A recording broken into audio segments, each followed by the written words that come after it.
सोचिए, साल 1947, ऐसा साल जो भारत और पाकिस्तान के लिए जश्न भी लाया और साथ ही एक बहुत बड़ी, एक भयानक त्रासदी भी। ये वो साल था जब हमें मतलब भारत और पाकिस्तान को ब्रिटिश राज से आज़ादी तो मिली, पर इसी के साथ एक ऐसे दौर की शुरुआत हुई जिसे आज भी इतिहास का सबसे बड़ा और दर्दनाक मानव पलायन कहा जाता है।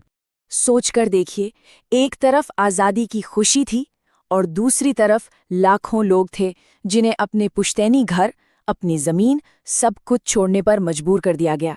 देखते ही देखते हंसते खेलते परिवार शरणार्थी बन गए। चारों तरफ बस एक अफरा तफरी का माहौल था। ट्रेनें तो बस लोगों से खचाखच भरी हुई थी। एक एक इंच जगह पर लोग थे, बस एक नई खींची गई सरहद को पार करने के लिए। और दुख की बात यह है कि इनमें से कई लोग अपना सफर कभी पूरा ही नहीं कर पाए। इसी घटना को हम सब आज भारत के विभाजन यानी पार्टीशन के नाम से जानते हैं। ब्रिटिश भारत को दो आज़ाद देशों में बांट दिया गया, भारत और पाकिस्तान।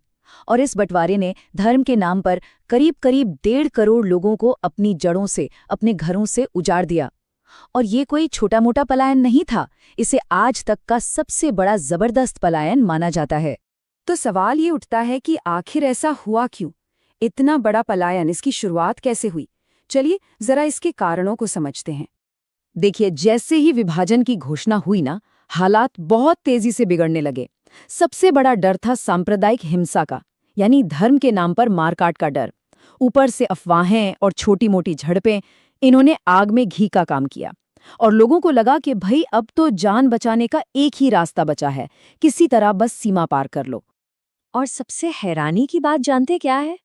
किसी ने भी नहीं सोचा था, न किसी नेता ने, न किसी अफसर ने, कि ये पलायन इतना बड़ा हो जाएगा। किसी ने अंदाजा ही नहीं लगाया था। मतलब जो हुआ वो हर किसी की कल्पना से, हर किसी के अनुमान से कहीं कहीं ज्यादा बड़ा था। अब बात करते हैं आंकड़ों की, और ये आंकड़े सच में दिल दहला देने वाले हैं। करीब 1.5 करोड़ लोग, 15 मिलियन, ये बस एक अनुमानित संख्या है उन लोगों की जिन्हें अपना घर, अपनी जमीन, अपना सब कुछ पीछे छोड़कर एक अनजान भविष्य की तरफ निकलना पड़ा। एक पल रुककर जरा इस आंकड़े के वजन को महसूस कीजिए। 1.5 करोड़, ये जो 1.5 करोड़ का आंकड़ा है ना, इसका मतलब क्या था? इसका मतलब था इतिहास का सबसे बड़ा जबरदस्त पलायन।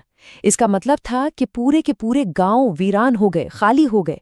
दिल्ली और लाहौर जैसे बड़े बड़े शहरों का नक्शा, उनकी आबादी रातों रात बदल गई। लोग कैसे जा रहे थे?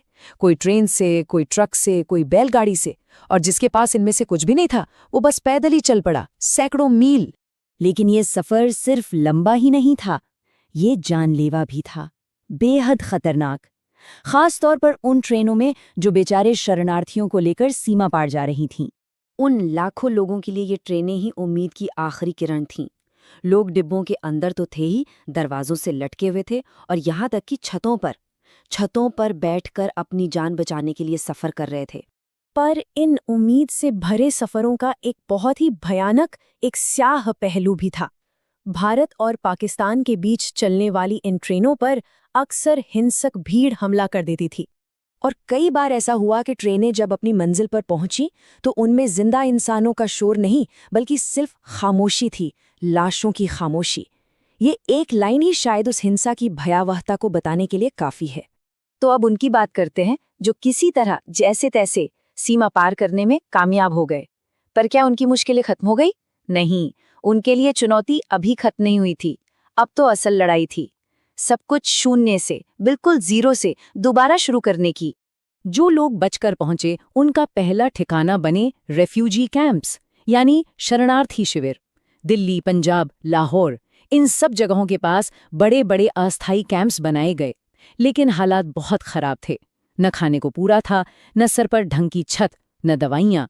और जो नई नई सरकारें बनी थीं वो भी लाखों बेघर लोगों की इस भीड़ को संभालने के लिए बुरी तरह से संघर्ष कर रही थीं। लेकिन धीरे धीरे वक्त के साथ इन्हीं शरणार्थियों ने हिम्मत नहीं हारी। उन्होंने अपनी जिंदगी को फिर से पटरी पर लाना शुरू किया। नए काम धंधे शुरू किए, नए मोहल्ले बसाए, नए समुदाय बनाए। और इसी वजह से इस पलायन ने दिल्ली और लाहौर जैसे शहरों का पूरा कैरेक्टर ही हमेशा के लिए बदल दिया। एक नया सामाजिक ताना बाना बुनना शुरू हो गया था। तो हाँ, ये कहानी सिर्फ एक भयानक त्रासदी की नहीं है, बल्कि ये कहानी है इंसानी जज्बे की, हिम्मत की, सब कुछ खो देने के बाद भी फिर से उठ खड़े होने की कहानी है ये। चलिए अब जरा ये समझने की कोशिश करते हैं कि 1947 के इस पलायन का असर कितना गहरा और लंबा था। एक ऐसा असर जिसकी छाप आज भी हमें दिखाई देती है। देखिए, पार्टीशन के इस पलायन ने सिर्फ सरहदें नहीं बदलीं, इसने लाखों जिंदगियों, अनगिनत परिवारों और यहाँ की संस्कृतियों को हमेशा के लिए बदल कर रख दिया। ये इतिहास का एक ऐसा मोड़ था जिसने पूरे दक्षिण एशियाई उपमहाद्वीप का नक्शा ही नया बना दिया।